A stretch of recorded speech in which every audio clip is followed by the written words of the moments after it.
TNT Tropang Giga mga bro, posibleng aagawin si David Morel at Coach Tim Con plano kay Stan Hardinger.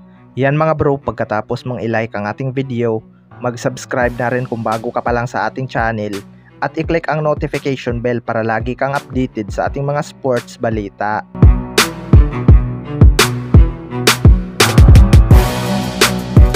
So may chance nga itong ibang kupunan mga bro na makuha ang isang athletic guard na si David Morel. Malaki nga ang potensyal nito at kailangan lang ma-develop lalo na ang kumpiyansa nito. Maihahalin tulad ko nga kay Scottie Thompson ang kanyang leaping ability dahil napakataas din talaga nitong tumalon. May mga usap-usapan nga na baka aagawin ito ng TNT Tropang Giga upang may pangtapat sila kay Scottie Thompson pagdating sa rebounding. Well, para sa akin mga bro, hindi naman ito magiging slam dunk champion kung wala talaga itong talent. Hindi lang talaga ito nagagamit masyado sa kanyang previous team kaya hindi pa lumalabas ang kanyang potensyal.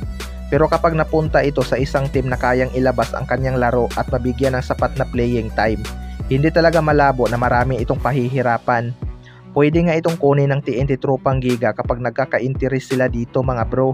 Pero kapag hinayaan nilang mapunta ito sa Barangay Ginebra, posibleng dito ito ma-develop dahil iba talaga ang tiwala nila sa isa't isa.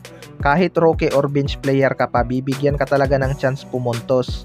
Sa kabilang banda naman mga bro, Coach Tim Con plano kay Stan Hardinger.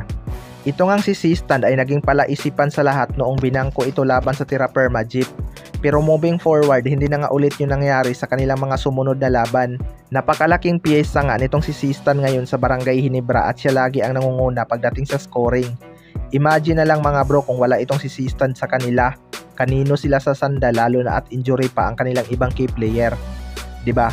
Malaki nga ang kumpiyansa ni Stan na kaya nilang magkampiyon ngayong conference. Kailangan lang nilang maibalik ang kanilang dating chemistry.